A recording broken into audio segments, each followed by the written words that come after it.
दोस्तों, क्या आप जानते हैं कि इस बार चंद्रयान 3 मिशन में एक शेप यानी स्पेक्ट्रोपोलैरिमेट्री ऑफ हैबिटेबल प्लैनेट अर्थ नाम का इक्विपमेंट भेजा गया है, जो मून के ऑर्बिट में रहकर इसरो के वैज्ञानिकों को हैबिटेबल प्लैनेट्स को ढूंढने में मदद करेगा। तो 14 जुलाई 2023 दोपहर के 2:35 पर LVM-3 रॉकेट ने चंद्रयान 3 के साथ सतीश धवन स्पेस सेंटर से अंतरिक्ष की ओर उड़ान भरी और केवल 16 मिनट्स में 3900 किलोग्राम के चंद्रयान 3 को अर्थ के EPO यानी कि इलिप्टिक पार्किंग ऑर्बिट में छोड़ दिया, जिसके आगे का सफर चंद्रयान 3 खुद पूरा करेगा और लॉन्च के 45 दिन बाद 23 अगस्त 2023 को मून के साउथ पोल पर मैंजीनियस सी एंड सिंप्लिनियस एन क्रेटर के ऑलमोस्ट बीच में लैंड करेगा, जहां इसमें मौजूद रोवर और लैंडर दोनों में इंस्टॉल्ड अलग अलग तरह के साइंटिफिक इंस्ट्रूमेंट्स मून सरफेस पर कई एक्सपेरिमेंट्स परफॉर्म करेंगे। पर क्या आप जानते हैं कि वो एक्सपेरिमेंट क्या होंगे और उनसे हमें चंद्रमा की सरफेस के बारे में आखिर क्या जानने को मिलेगा? और एक सबसे इम्पोर्टेंट क्वेश्चन कि अर्थ से चंद्रमा तक की दूरी को तय करने में चंद्रयान 3 को करीब 45 दिन लग रहे हैं, उसी दूरी को नासा के मून मिशन केवल 3 से 4 दिन में ही पूरा कर लेता है। यहाँ तक कि करीब 65 साल पुरानी नासा की टेक्नोलॉजी पर बेस्ड अपोलो 11 स्पेसक्राफ्ट को भी 1960 में अर्थ से मून तक की डिस्टेंस कवर करने में केवल 4 दिन 6 घंटे और 45 मिनट का समय लगा था। कहने का मतलब सिर्फ इतना है कि जब नासा के स्पेसक्राफ्ट मून तक केवल कुछ ही दिनों में पहुंच जाता है, तो इसरो की चंद्रयान 3 को चंद्रमा तक पहुंचने में नासा से 10 गुने से भी ज्यादा यानी 45 दिनों का समय आखिर क्यों लग रहा है? तो हेलो गाइस, मैं हूं कौशिक और चलिए जानते हैं इन्हीं सवालों के जवाब के बारे में। तो दोस्तों, चंद्रयान 3 2008 में शुरू किए गए इंडिया के चंद्रयान प्रोग्राम का तीसरा मिशन है, जिसका काम चांद पर एक सेफ लैंडिंग परफॉर्म करना है और उसकी सरफेस पर various experiments including moon soil chemical analysis perform करना है। 14 जुलाई को लॉन्च हुआ चंद्रयान 3 अभी अर्थ के इलिप्टिक पार्किंग ऑर्बिट में है, जहां ये 31 जुलाई तक रहेगा, जिसके बाद ट्रांस लूनार इंजेक्शन टेक्निक के जरिए चंद्रयान 3 1 अगस्त 2023 को मून के इलिप्टिक ऑर्बिट में एंटर करेगा और फिर वहां भी कई दिनों तक उसके ऑर्बिट में घूमने के बाद 17 अगस्त को इससे लैंडर सेपरेट होगा। और अगर सब कुछ ठीक रहा तो चंद्रयान 3 का लैंडर धीरे धीरे मून के पहले से ही तय की गई लैंडिंग साइट की ओर बढ़ेगा, जिसके कोऑर्डिनेट्स 69.367621 साउथ, 32.348126 ईस्ट बताई जा रही है। पर यहाँ पर यह ध्यान रखने वाली बात है कि इस बार इसरो ने चंद्रयान 3 में कई ऐसे ऑटोमेटिक सेंसर्स भी लगाए हैं जो क्रिटिकल सिचुएशंस में लैंडर की सेफ्टी के लिए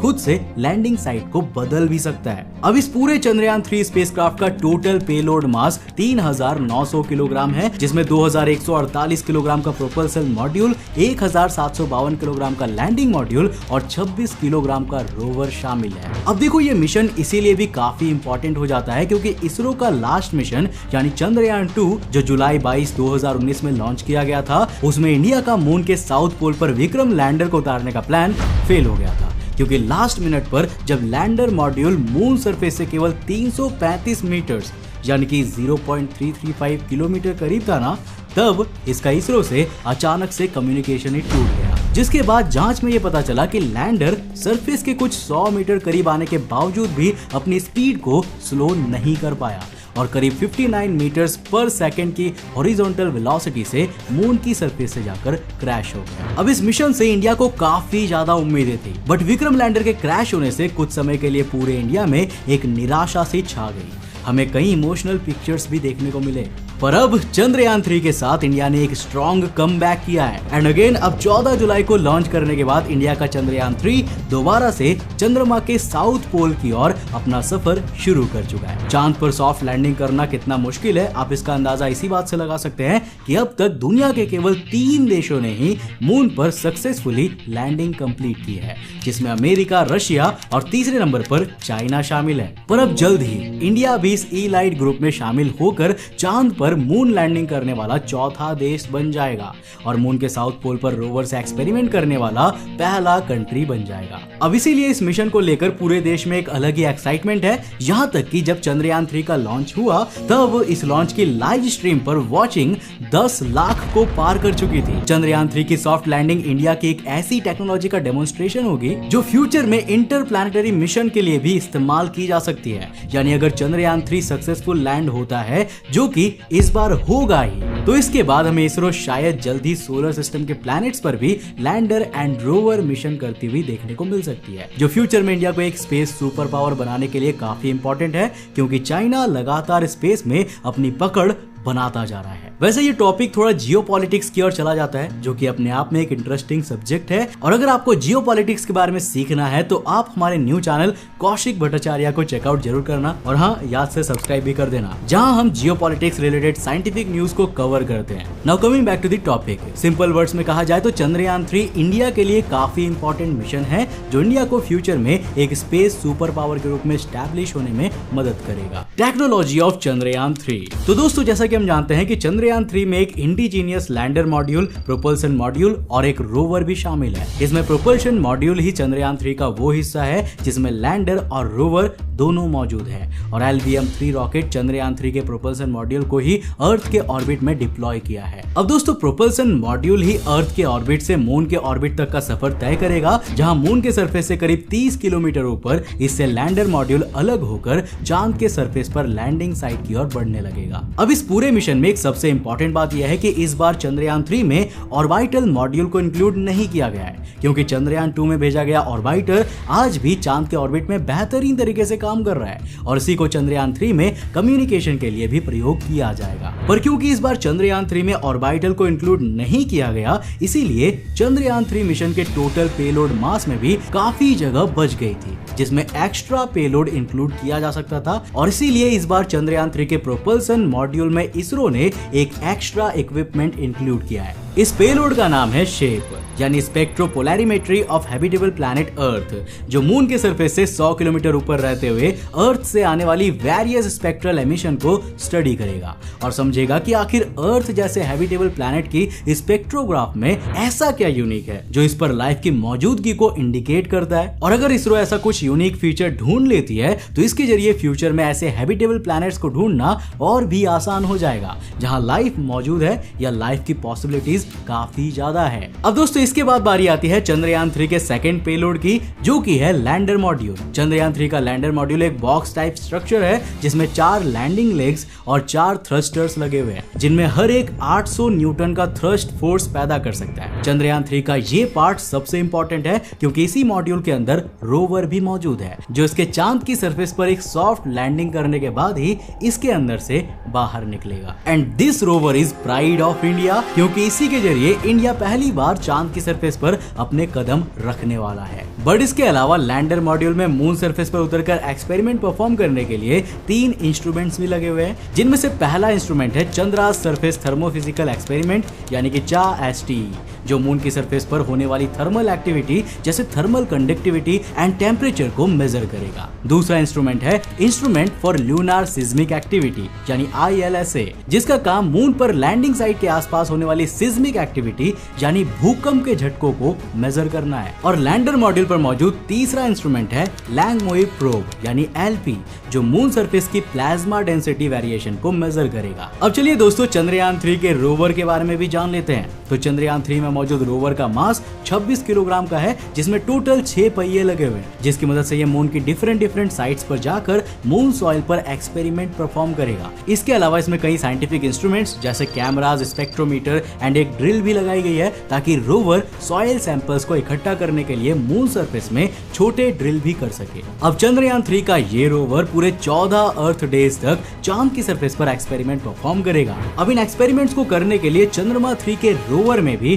टोटल 2 इंस्ट्रूमेंट्स लगे हुए हैं। Number 1, alpha particle X ray spectrometer, जिसकी मदद से रोवर मून की सॉइल के केमिकल कॉम्पोजिशन और इनफर मिनरोलॉजिकल कॉम्पोजिशन को समझ पाएगा। Number 2, laser induced breakdown spectroscope, जिसकी मदद से रोवर मून की सॉइल के elemental composition like magnesium, aluminium, silicon, potassium, calcium, titanium या फिर आयरन जैसे को समझ पाएगा कि मून के साउथ पोल सरफेस में आखिर कौन कौन से एलिमेंट्स कितने परसेंटेज में मौजूद है। चंद्रयान 3 के ये सभी एक्सपेरिमेंट एक्सपेरिमेंट से हम लूनार सरफेस की कॉम्पोजिशन को काफी बेहतर तरीके से समझ पाएंगे। इसके अलावा मून के साउथ पोल का एक बड़ा हिस्सा हमेशा सनलाइट से दूर रहता है, इसलिए वैज्ञानिकों को यकीन है कि हमें यहाँ सरफेस कॉम्पोजिशन में वाटर आइस क्रिस्टल भी देखने को मिल सकते हैं, जो फ्यूचर में नासा के आर्टेमिस प्रोग्राम के लिए काफी इंपॉर्टेंट साबित होगा, क्योंकि नासा मून के साउथ पोल पर ही अपने एस्ट्रोनॉट्स को कॉलोनीज बसाने के लिए भेजने वाली है। अब इसके अलावा चंद्रमा का ये हिस्सा इसरो को सोलर सिस्टम के हिस्ट्री और एवोल्यूशन को समझने में भी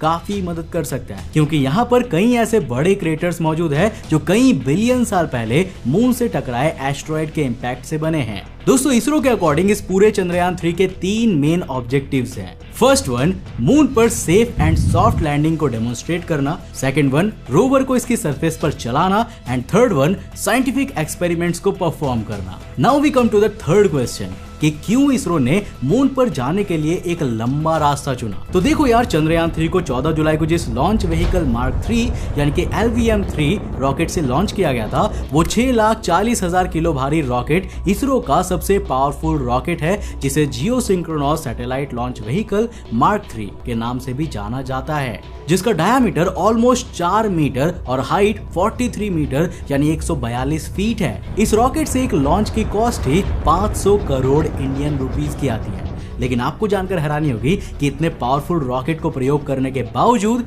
इसने चंद्रयान 3 स्पेसक्राफ्ट को केवल अर्थ के इलिप्टिक पार्किंग ऑर्बिट में ही डिप्लॉय किया है, और जहां से चंद्रयान 3 चंद्रमा तक अपना 3,84,000 किलोमीटर का सफर खुद तय करेगा, जिसमें इसकी सबसे ज्यादा मदद खुद हमारी पृथ्वी करेगी, जिसकी ग्रेविटी की इलिप्टिकल ऑर्बिट में घूमते हुए ये अपनी स्पीड को लगातार धीरे धीरे बढ़ाकर अपने ऑर्बिट को बड़ा करता जाएगा। और राइट पोजीशन में आने पर जब इसकी डायरेक्शन में मून और अर्थ अलाइन हो जाएंगे, तब इसके थ्रस्टर्स एक बार तेजी से ऑन किए जाएंगे और ये तेजी से अर्थ की ग्रेविटी से बाहर निकलकर मून की ग्रेविटी में चला जाएगा। बट अर्थ के ऑर्बिट से मून के ऑर्बिट तक पहुंचने का ये सफर ही सबसे ज्यादा इंटरेस्टिंग है, क्योंकि यहीं पर इसरो स्पेस प्रोग्राम में अपने बिलियंस ऑफ डॉलर्स बचा लेती है, जिससे स्पेसक्राफ्ट के मून तक पहुंचने की ड्यूरेशन तो बढ़ जाती है, लेकिन मिशन काफी ज्यादा कॉस्ट इफेक्टिव हो जाता है। नहीं समझे? अच्छा, लेट मी एक्सप्लेन। तो जैसा कि हमें पता है कि अर्थ और मून के बीच की डिस्टेंस 3,84,000 किलोमीटर है लगभग, लेकिन चंद्रयान 3 इससे कई गुना ज्यादा डिस्टेंस को कवर करता है, क्योंकि चंद्रयान 3 अर्थ से मून तक एक स्ट्रेट लाइन में नहीं जाने वाला, क्योंकि इस तरह से जाने में हमें काफी ज्यादा फ्यूल की जरूरत होगी,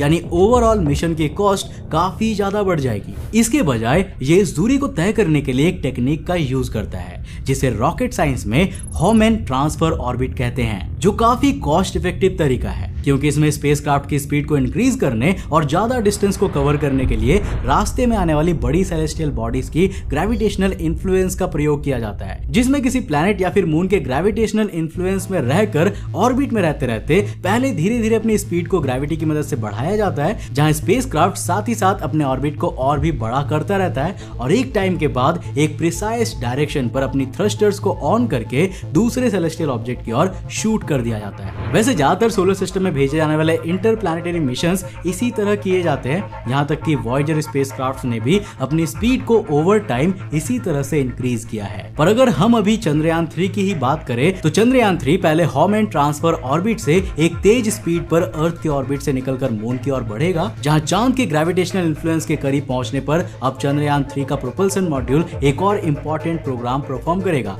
जिसे लूनार ऑर्बिट इंसर्शन कहा जाता है, जिसमें मून की ग्रेविटी में आने पर यह अपनी स्पीड को स्लो कर लेगा। ये प्रोसेस भी काफी क्रिटिकल होता है, क्योंकि इस दौरान ना तो स्पेसक्राफ्ट की स्पीड ज्यादा होनी चाहिए और ना ही हद से ज्यादा कम, क्योंकि अगर स्पीड ज्यादा रही तो स्पेसक्राफ्ट मून के ऑर्बिट में कैप्चर ही नहीं हो पाएगा और उससे फिर आगे निकल जाएगा, और अगर स्पीड कम हुई तो ये मून की ग्रेविटी के कारण उसकी सरफेस की ओर खींचा चला जाएगा और पूरा स्पेसक्राफ्ट क्रैश होकर डिस्ट्रॉय हो जाएगा। इसीलिए इस प्रोसेस में काफी प्रिसाइज ऑर्बिटल कैलकुलेशन की जाती है, और अगर ये सब कुछ ठीक रहा तो चंद्रयान 3 प्रोपल्सन मॉड्यूल मून की ग्रेविटी में सक्सेसफुली एंटर करने के बाद ये मून के ऊपर ऑर्बिट करेगा, और कई दिनों तक ऑर्बिट करने के बाद ये धीरे धीरे सरफेस के करीब आएगा, जिसके बाद करीब 30 किलोमीटर के पास आने पर इससे लैंडर मॉड्यूल अलग होगा और फिर वो मून की ओर अपनी लैंडिंग जर्नी को शुरू करेगा, और जिससे आगे के प्रोसेस के बारे में हम ऑलरेडी डिटेल में बात कर चुके हैं। वैसे कई रिपोर्ट्स की माने तो पूरे चंद्रयान 3 का टोटल बजट अराउंड 615 करोड़ रुपए है। वैसे आपको ये काफी ज्यादा लग रहा होगा, बट क्या सच में ये इतना ज्यादा है। तो सही मायने में ये नंबर स्पेस मिशंस के लिए कुछ भी नहीं है, क्योंकि चांद पर नासा द्वारा किए गए कुछ सबसे पहले मिशंस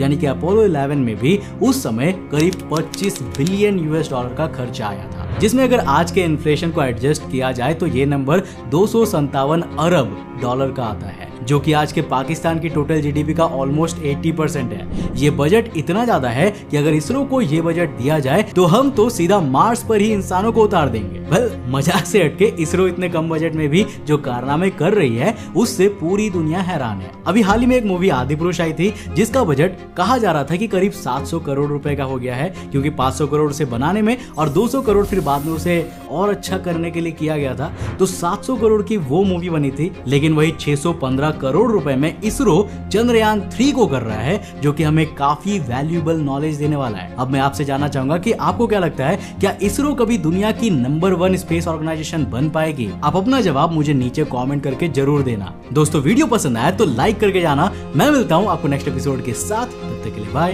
जय